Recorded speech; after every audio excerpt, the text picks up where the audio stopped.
No one survives all 7 of these shadow tests, unless they're dark, chosen ones. They told us the path to enlightenment was filled with light, peace, and tranquility, that if we meditated long enough, fasted deeply enough, or detached thoroughly enough, we would find the divine.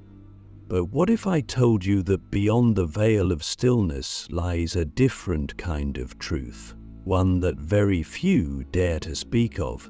You see, no one survives all 7 of these shadow tests unless they're dark chosen ones. And maybe, just maybe, that's who you are, or who you're meant to become. Most people live their lives avoiding their shadow. Not just the obvious darkness, anger, jealousy, fear, but the deeper shadows. The hidden contracts we made with ourselves in childhood, the silent wounds we never dared to name, the rage we swallowed so deeply it became bone. You can't love and light your way through this territory. You can't chant it away. This is a place where your soul is stripped naked, where the lies you tell yourself are burned away by the sheer friction of truth. And this journey isn't for everyone. That's why most don't survive it. That's why you're still here watching this, because something inside you knows you were never meant for the surface level. Click subscribe to this channel to get more profound spiritual lesson. The first shadow test is the test of identity.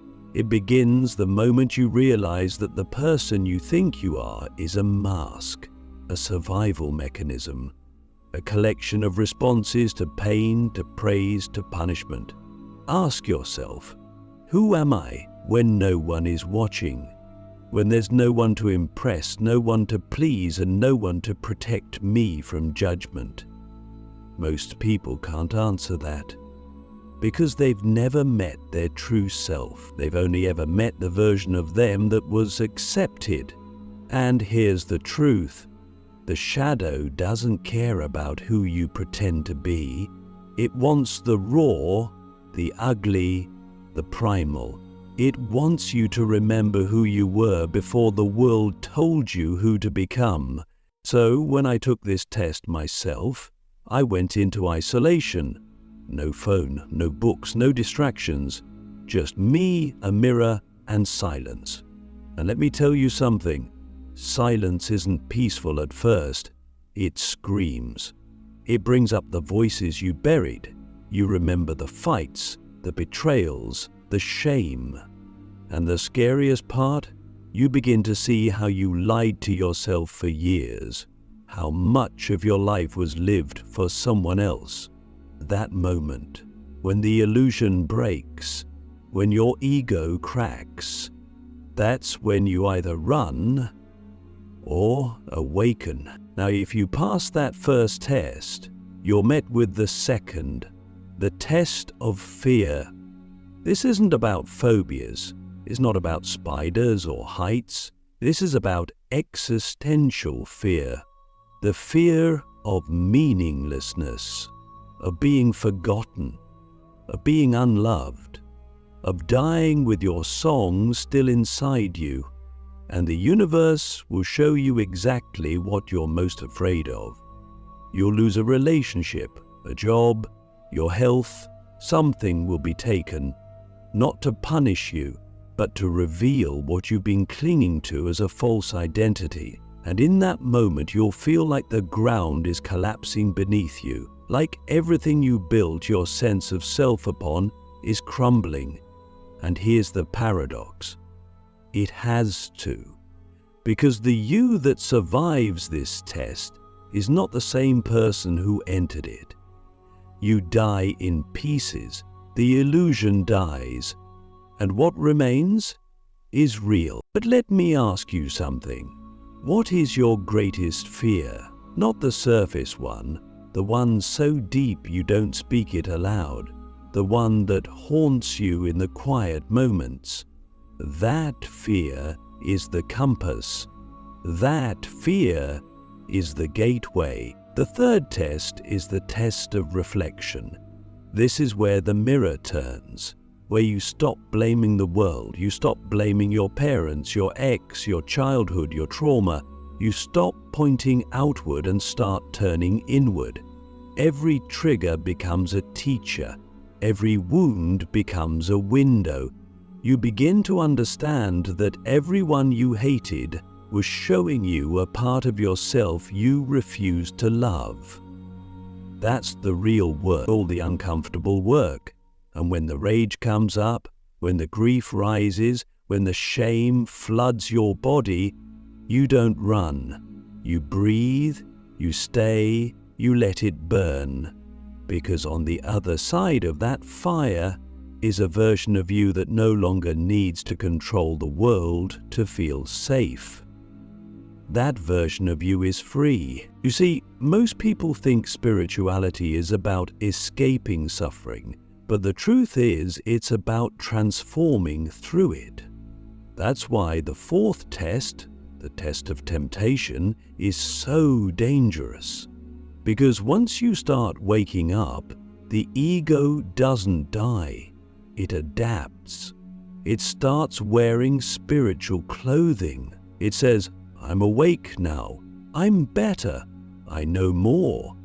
And suddenly you're back in the same pattern, seeking validation, superiority, status. Only now it's hidden behind mantras and malas.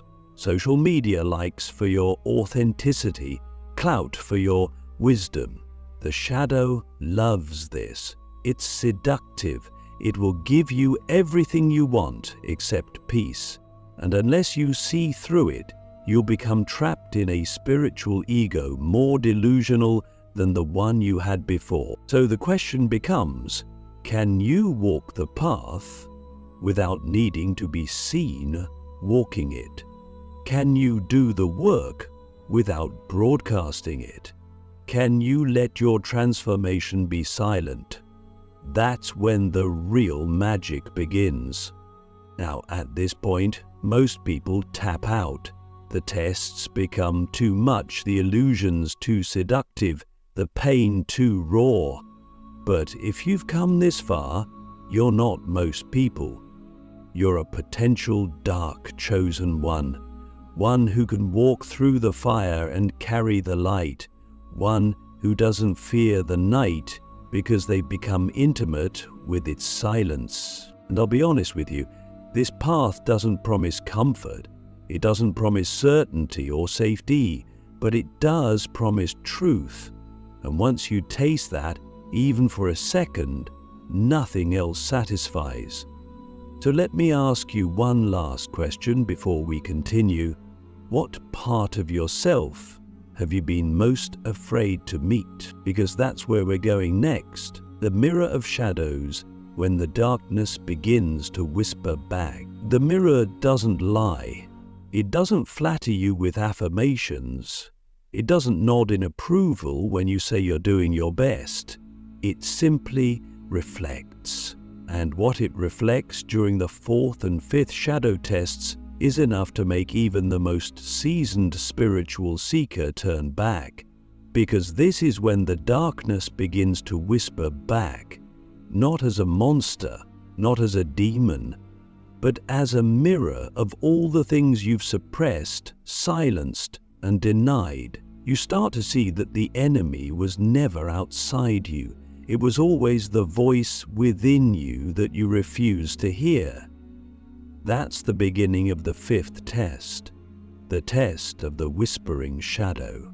At first, it's supple, a voice that says, "You're not enough," a sensation that you're alien in your own life. You might start to feel like you're being watched, not by some external force, but by a presence inside you that's been waiting for you to slow down, waiting for you to stop pretending, waiting for you to listen. And when you finally do, it speaks. But it doesn't speak in words, it speaks in dreams, in symbols, in synchronicities that shake you.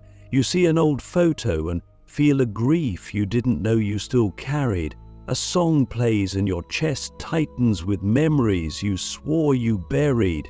You encounter someone who triggers you so deeply you can't stop thinking about them, and not because of who they are, but because of what they reveal.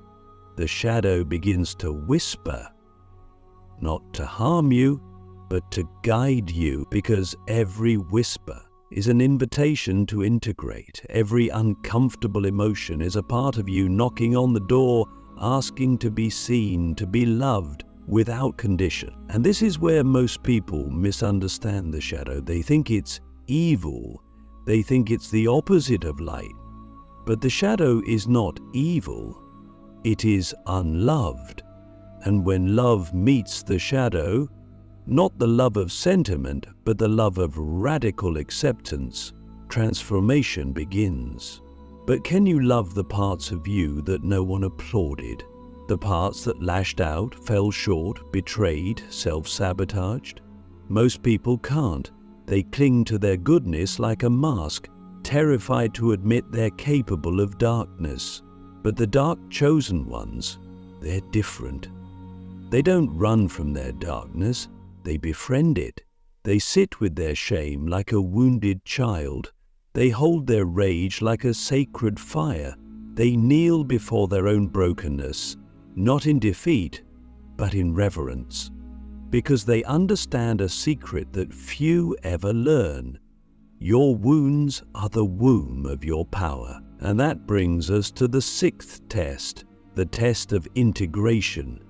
This is the most delicate part of the journey, because once you've faced your shadow, once you've heard its whispers and seen its face, you must now invite it in.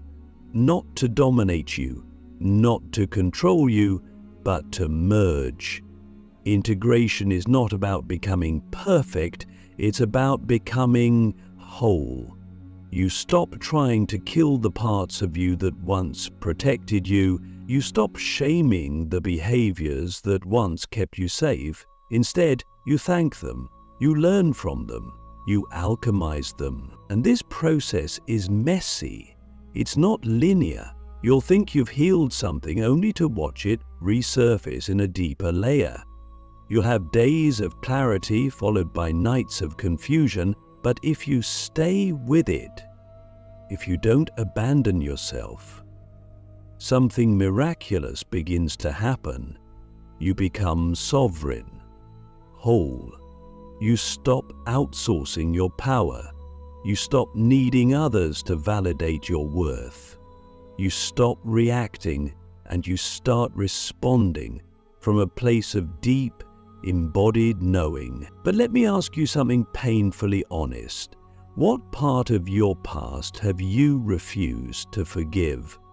What version of yourself have you exiled from your heart? The collapse of the false light, entering the abyss that heals. There comes a moment in every true spiritual journey where the light you thought was guiding you begins to flicker. The mantras no longer soothe, the rituals feel hollow, the affirmations ring false. It's not because you're broken, it's because you've reached the edge of the false light, the illusion of safety dressed up as spirituality. And this is the seventh test, the collapse of the false light. It's not spoken of in books, it's not taught in yoga classes, because it's terrifying. It's the void, the abyss, the divine silence where everything you once believed begins to dissolve. And in that dissolution, you're left with only one thing: yourself. This abyss doesn't look like darkness in the way we imagine it. It's not evil, it's not suffering, it's emptiness. A vast, infinite space where nothing responds to your cries. No signs, no synchronicities, no divine guidance, just stillness. You pray and hear nothing, you ask and receive silence. It feels like abandonment, but it's not. It's initiation, because the real ones, the dark chosen ones, are not led by constant reassurance. They are forged in silence, they are sculpted by absence. When the divine pulls back, it's not punishing you, it's watching. Will you still walk the path when no one is clapping? This is when the ego panics. It wants to rebuild the false light. It wants to cling to old truths. It wants to run back to the comfort of certainty, of labels, of structure. But you've outgrown that now. You've shed too much to go back. And the only way forward is through the abyss, through the unraveling, through the collapse of everything you thought you were here to become. It was during this phase that I sat alone for days, unable to speak, not because I was practicing silence, but because there was nothing left to say. My identity had collapsed. My goals, my purpose, even my spiritual ambitions felt irrelevant. I wasn't suicidal, I was simply empty. And yet, beneath that emptiness, something ancient stirred. Not a voice, not an answer, but a presence. It didn't speak in language, it was language. It didn't direct me, it became me. That's when I understood. I wasn't being abandoned, I was being reborn. You see, the abyss is not a punishment, it's a wound. It strips you of illusion so that your essence can emerge. It tears down the temple built by ego so your soul can build a sanctuary. And when you stop resisting it, when you surrender to the unknown, you begin to see a different kind of light. Not the false light that promises comfort, but the true light that offers liberation. It doesn't come from above. The true light, it offers liberation. It doesn't come from above, it rises from within, from your bones, from your blood, from the deepest core of your being. But here's the paradox. You can only access that light by embracing your darkness. Not just intellectually, not just spiritually, viscerally. You must feel your grief without running. You must let your rage shake your body. You must lay on the bathroom floor at 2 a.m. sobbing, not because you're weak, but because you're finally honest. That's the real initiation. That's the dark night of the soul they never prepared you for. And yet, in that darkness, something beautiful happens. You stop waiting to be saved. You stop needing to be rescued. You realize that the love you were seeking from gods, from gurus, from others, was always yours to give yourself. That's when you rise, not as someone who conquered the darkness, but as someone who became whole through it. So let me ask you right now, in the rawness of this moment, what false light are you still clinging to? What beliefs or comforts are you afraid to let die? Because the deeper truth is this: only what is real will survive the abyss. And maybe, just maybe, that's why you were drawn here, not to be comforted, but to be reborn. The final trial, walking through fire without burning. The final trial is not what you'd expect. It's not a battle. It's not a vision. It's not fire raining from the sky or demons clawing at your soul. It's far more subtle, far more dangerous. It is the return. The return to the world after you've tasted the infinite, after the illusions have crumbled, after you've faced your shadow, walked through the abyss, and emerged different. The last test is this: can you walk through fire without burning? You've spent all this time going inward. You've faced the whispers of your past, the terror of your own mind, the seduction of false light. But now the universe asks something even more radical. can you live in the world again?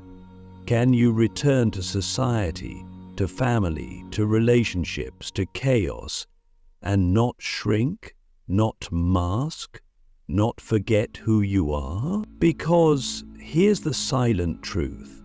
Transformation is lonely. Awakening separates you, not because you're better than anyone, but because you see differently now. You can't laugh at the same jokes. You can't chase the same highs. You can't betray yourself to belong. And yet, you're still here. You still have to pay bills, show up, speak, love. And this is where the real mastery begins. The final test is about embodiment. Can you hold your darkness and your light in the same breath? Can you walk into a room and not hide your scars? Not flaunt them, not explain them, just own them? Can you be honest, radically honest, even when your voice shakes? Even when others don't understand you? Because most people won't. They'll think you've changed. They'll say you're too intense, too deep, too much. And you'll feel the pull to go back, to be digestible, to be safe, to be liked. But something inside you will whisper, no, not this time. You'll realize that your path was never about being understood. It was about being aligned, being true. And that means letting some people go. That means standing alone sometimes. That means being the one who says what no one else will say, who sees what others refuse to see. Not because you're trying to be a rebel, but because you can't unsee the truth anymore. And here's the miracle that happens when you pass this test. You become a living transmission. Not a preacher, not a guru, but a presence. People feel you before you speak. They sense something ancient in your eyes, something calm and fierce and alive. You don't even need to explain it. Your energy becomes the teaching. Your very being becomes the medicine. This is how the dark chosen ones move through the world, not as saviors, not as martyrs, but as embodied truth. They don't seek followers. They don't need applause. They walk in alignment with their soul, and that alignment bends reality around them. They speak and things shift. They breathe and the room settles. They love and it awakens others. But here's the final question I'll leave you with, maybe the most important of all.